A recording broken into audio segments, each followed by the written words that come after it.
जादुई मखमल की फ्रॉक और परी का जादू।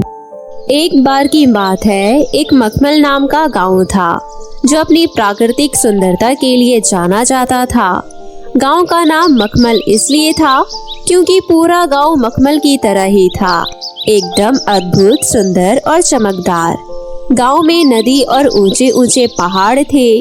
उसी गांव में एक बूढ़ी औरत रहती थी जो बहुत ही ज्यादा समझदार थी, परंतु उस बूढ़ी औरत की बातों पर कोई विश्वास नहीं करता था। उस बूढ़ी औरत के दिमाग के आगे गांव में किसी और का दिमाग नहीं था। गांव के सभी लोग बूढ़ी औरत को पागल समझते थे। बूढ़ी औरत को बहुत सारा ज्ञान था।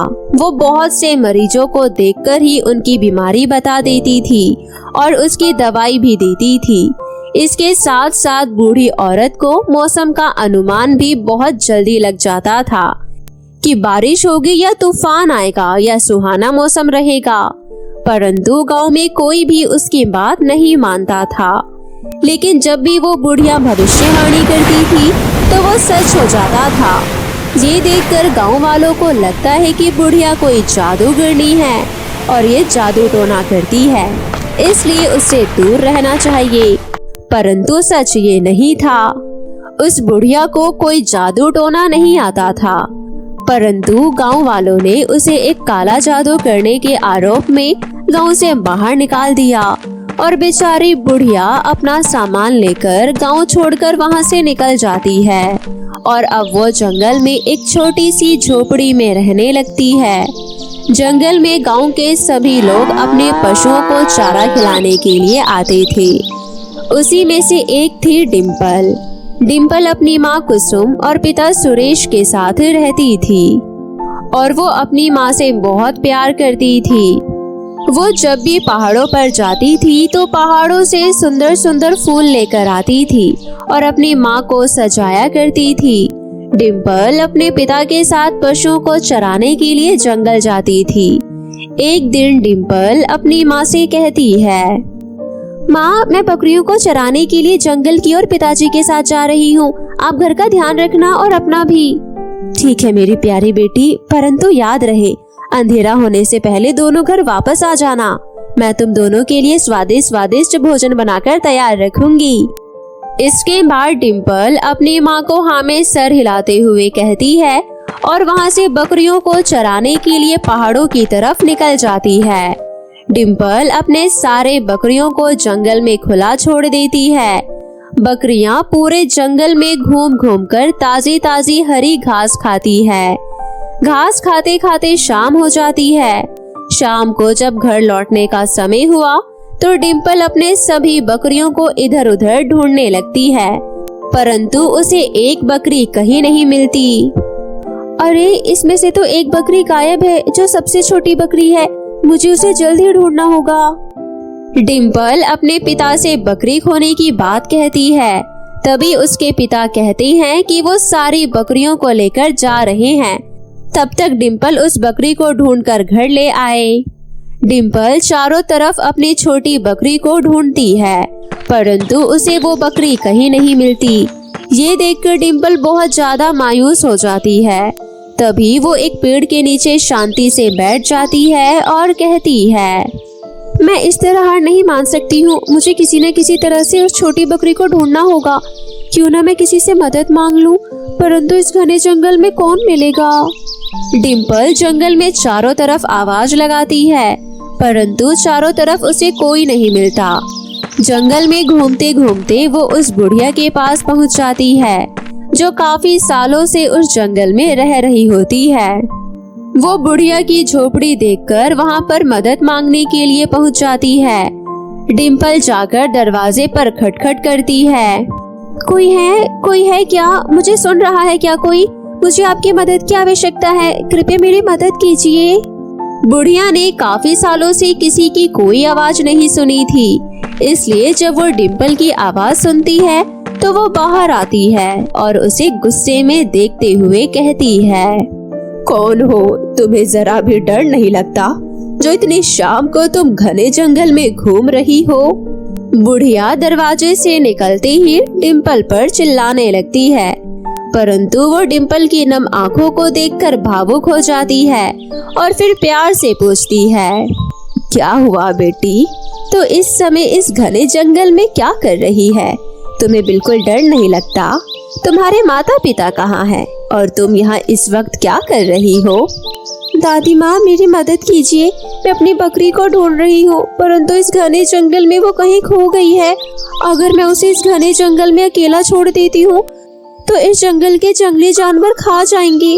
क्या आप मेरी बकरी को ढूंढने में सहायता कर सकती हैं? बुढ़िया डिम्पल की बात सुनकर सोचती है कि डिम्पल कितनी मासूम है। बुढ़िया उसकी मदद करने के लिए तैयार हो जाती है, क्योंकि बुढ़िया के पास कुछ शक्तियाँ थी जिससे वो भविष्य का पता लगा लेती थी।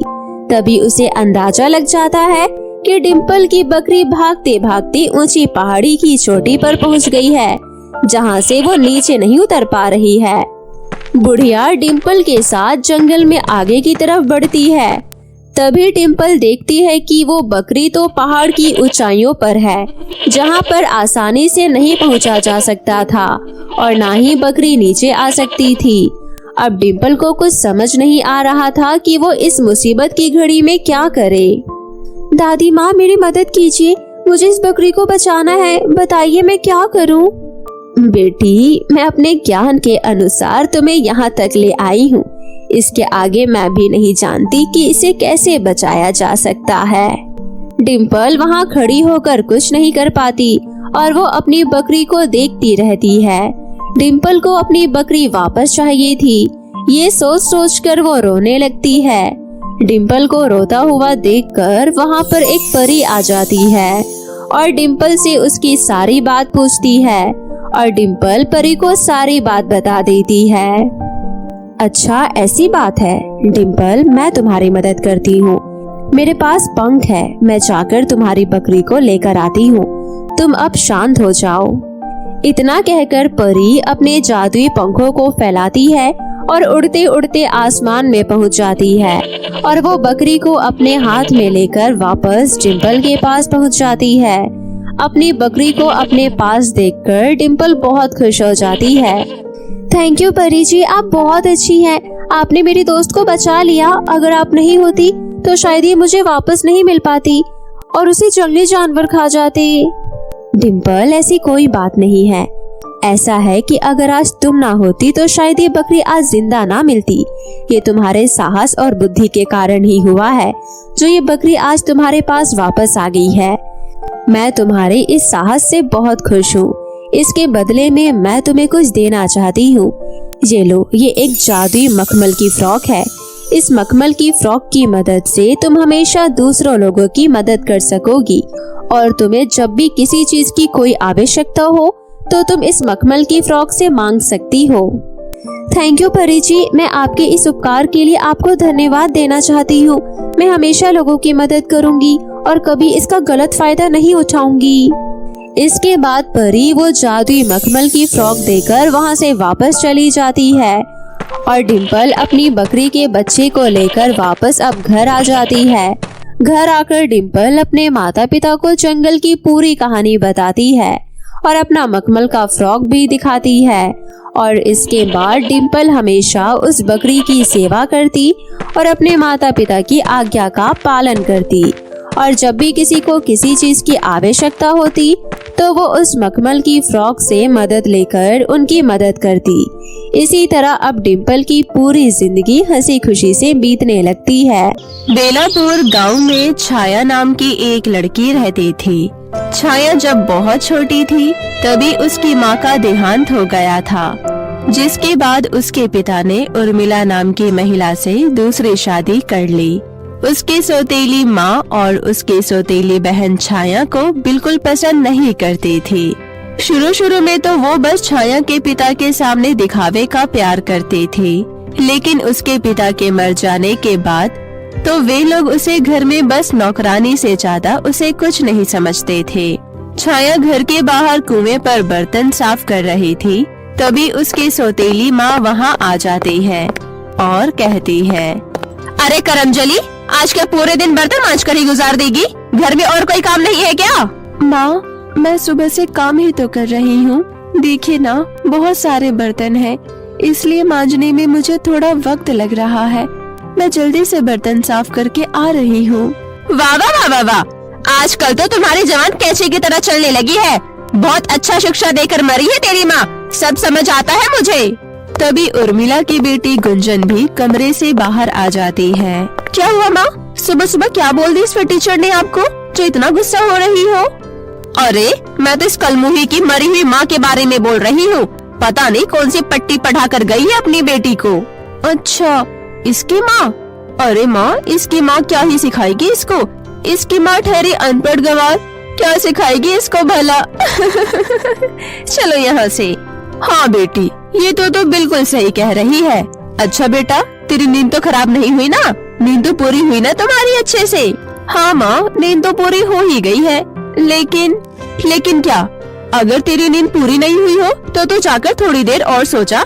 जा मेरा बच्चा, अगर अच्छे से नहीं सोएगी तो आंखों के नीचे काले धब्बे हो जाएंगे। ओफो माँ, सो तो ली, अब कितना सो? बस अब मुझे गर्मा गर्म चाय पिला दीजिए, फिर मैं एकदम फ्रेश हो जाऊंगी। सुना ना तूने क्या बोलकर गई है मेरी बेटी?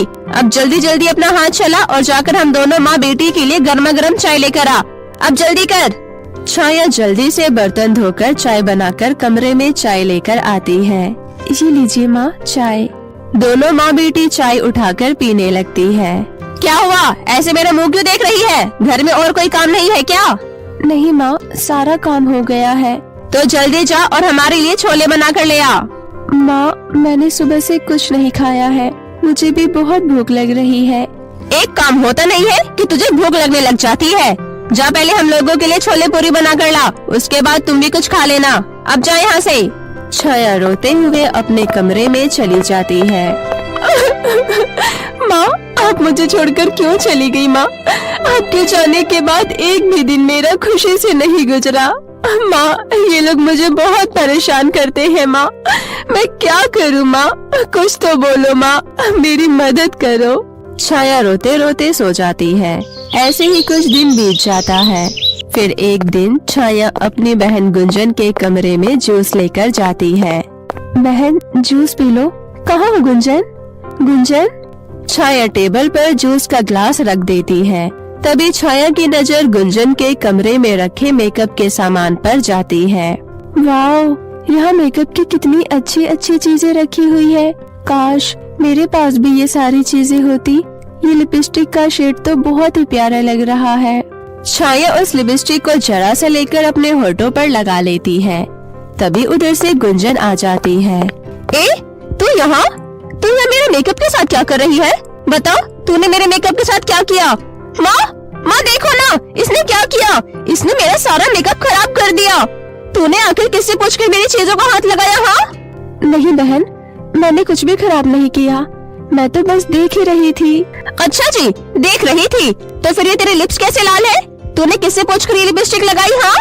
तभी उर्मिला भी उधर से आ जाती है। मेकअप करने का बहुत ज्यादा शौक चढ़ा है ना तुझे? आखिर इतना बन ठन कर क्या करने वाली थी? रहने दो माँ, इसके माँ ने इसे यही सिखाया है, आखिर अपनी माँ पर ही जाएगी ना। बिल्कुल सही कहा तुमने बेटा। अब चल जा यहाँ से। छाया रोते हुए वहाँ से चली जाती है। इसी तरह से रोते हुए उसकी जिंदगी कटने लगती है। उसकी सौतेली माँ और सौतेली बहन उसे हमेशा परेशान किया करती थी। फिर एक दिन उर्मिला अपनी बेटी गुंजन को तैयार कर रही थी। छाया, ओ छाया, जरा यहाँ आओ जल्दी। जी माँ। सुन छाया, आज मेरी बेटी को लड़के वाले देखने आ रहे हैं, तो अच्छे से चमकाकर घर की साफ सफाई कर दे। और सुन, उनके लिए चाय नाश्ते का भी बंदोबस्त कर दे। और सुन, उनके सामने अच्छे कपड़े पहनकर मत आ जाना। जो तुम्हारे कमरे में एक संदूक पड़ा है, उसमें तेरी माँ की फटी पुरानी साड़ी होगी, उसी में से कोई साड़ी पहन लेना। अब जा यहाँ से। माँ, लड़के वाले कब आएंगे माँ? इतनी देर हो गई, मैं कब से तैयार होकर बैठी हूँ। वो लोग कब आएंगे माँ? बस आते ही होंगे बेटा, और तू अभी तक यहीं खड़ी है? अरे जाना जल्दी।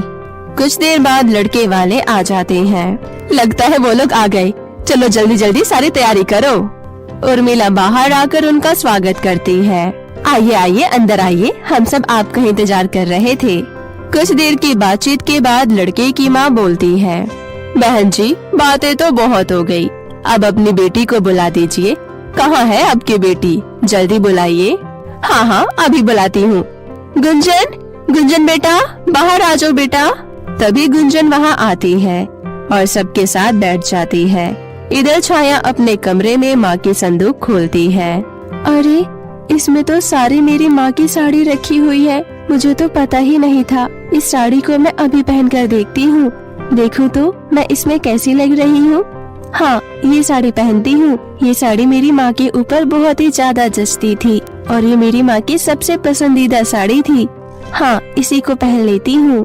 छाया जल्दी से उस साड़ी को पहन लेती है। साड़ी पहनते ही एक चमत्कार हुआ और छाया एक बहुत ही सुंदर दुल्हन के रूप में बदल जाती है। अरे, ये सब क्या हो रहा है? मैं अचानक इतनी सुंदर कैसे हो गई? तभी उर्मिला की आवाज आती है। अरे छाया बेटा, मेहमानों के लिए चाय नाश्ता जल्दी से ले आओ। कितना टाइम लग रहा है बेटा, जल्दी आओ। अरे, माँ भी बुला रही है, क्या करूँ? अब जो भी हो, मुझे माँ बुला रही है। अगर नहीं गई तो माँ मुझे डांटेगी। मैं जल्दी से जाती हूँ।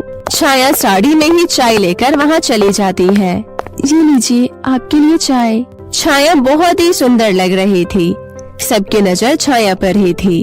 तभी उसकी माँ बोलती है, तू अभी यहाँ खड़ी क्यों है? जा अब। अरे बहन जी, आपने मुझे बताया नहीं कि आपकी एक और बेटी है, वो भी चांद सी सुंदर। आपने मुझसे झूठ क्यों कहा? ऐसी बात नहीं है बहन जी। तुम्हारा नाम क्या है बेटी? मेरा नाम छाया। वाह, कितना प्यारा नाम है। चल अब जा यहाँ से, सबके लिए चाय नाश्ता लेकर आ जल्दी। ठीक है माँ, जाती हूँ। उसकी कोई जरूरत नहीं है बेटा, तुम यहीं रुको मेरे पास।